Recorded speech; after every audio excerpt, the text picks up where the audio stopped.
अंजलि अवस्थी भजन सिंह से कहती है, सिर्फ औरत नहीं, एक एडवोकेट से बात कर रहे हो तुम। भजन सिंह भी गुस्से में कहता है, मैं भी एक एडवोकेट हूँ और तुम्हारे खिलाफ केस ठोक सकता हूँ मैं। अंजलि हंसकर राघव से कहती है, आप लोगों को अंदाजा भी नहीं है कि कितनी धाराएं लगा सकती हूँ मैं तुम सब पर। लेकिन अंजलि साफ साफ कह देती है, उसके लाइफ में सिर्फ एक आदमी है और वो है अमन सिंह राजपूत।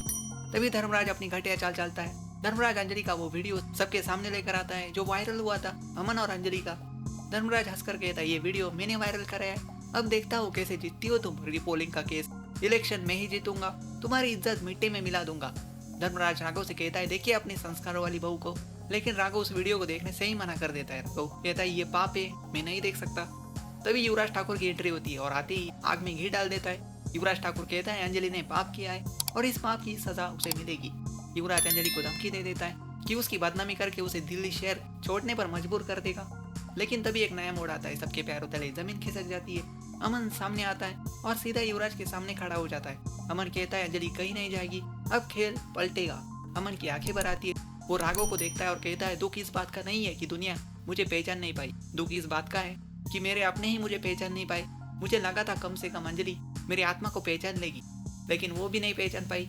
लेकिन इससे सच नहीं बदल जाएगा कि मैं अमन सिंह राजपूत हूँ। राघव गुस्से में अमन से कहता है, मेरे बेटे का नाम अपनी जुबान से मत लो। लेकिन अमन पहली बार पूरी ताकत से गरजता है। वो कहता है, मैं ही अमन हूँ और मुझे मारने की कोशिश इस युवराज ठाकुर ने की थी। बस फिर क्या था, युवराज अपना आपा खो बैठता है। युवराज अमन का गला पकड़ लेता है, उसे जान से मारने की कोशिश करता है। साक्षी चौधरी पूछती है, अमन आखिर तुम लड़ क्यों नहीं रहे हो। अमन की आंखों में दर्द उतर आता है। अमन कहता है, मैं चाहता हूँ अंजलि मुझे इस हालत में देखे और मुझे बचाने आए, शायद तब उसे एहसास हो जाए कि मैं ही उसका अमन हूँ। फिर अमन वो बातें बताता है जो सिर्फ अमन जान सकता था। अमन शादी की तारीख बताता है, वो दिन बताता है जब अंजलि प्रेग्नेंट हुई थी, वो हमला याद दिलाता है जब युवराज ने दोनों को मारने की कोशिश की थी। साक्षी अंजलि से कहती है, बचा लो उसे। लेकिन अंजलि का दिल और दिमाग दोनों लड़ रहे। अंजलि टूट जाती है और कहती है, नहीं ये अमन नहीं है, और वहां से चली जाती। युवराज अमन को कोर्ट के बाहर घसीट कर ले जाता है और बेरहमी से मारना शुरू कर देता है। और सबसे दर्दनाक बात, राघव ये सब अपनी आंखों से देखता रहता है। लेकिन तभी महाभारत के अर्जुन वापस लौटती है। अंजलि वापस आती है और युवराज का हाथ रोक देती है। फिर जो होता है उसने सबको हिला दिया।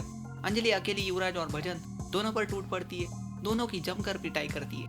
अंजलि भजन से कहती है, तुम वकील हो, गुंडे नहीं, कानून तोड़ोगे तो कानून ही तुम्हें तोड़ेगा। फिर अंजलि युवराज की तरफ उंगली उठाकर कहती है, अमन पर हाथ उठाने के लिए तुम्हें कभी नहीं माफ करूंगी। ये सुनकर युवराज भी चौंक जाता है, क्योंकि पहली बार अंजलि के दिल ने दिमाग के खिलाफ आवाज उठाई थी। इधर अमन मन ही मन अंजलि को देखता है और कहता है, बस एक बार पलट कर देख लो अंजलि, बस इतना यकीन दिला दो कि तुम्हें कहीं ना कहीं महसूस हो रहा है कि मैं ही अमन हूँ। लेकिन असली तूफान अभी बाकी था। अंजलि जब घर लौटती है तो देखती है राजपूत परिवार की सारी औरतें उसके घर पर खड़ी थी।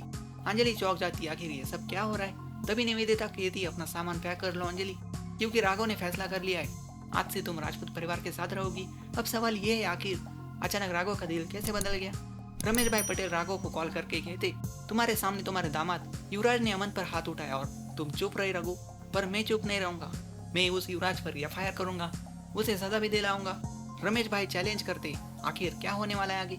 अगर आपको ऐसे लेटेस्ट अपडेट्स चाहिए तो चैनल को सब्सक्राइब करना बिल्कुल भी मत भूलिए। Atul talk channel.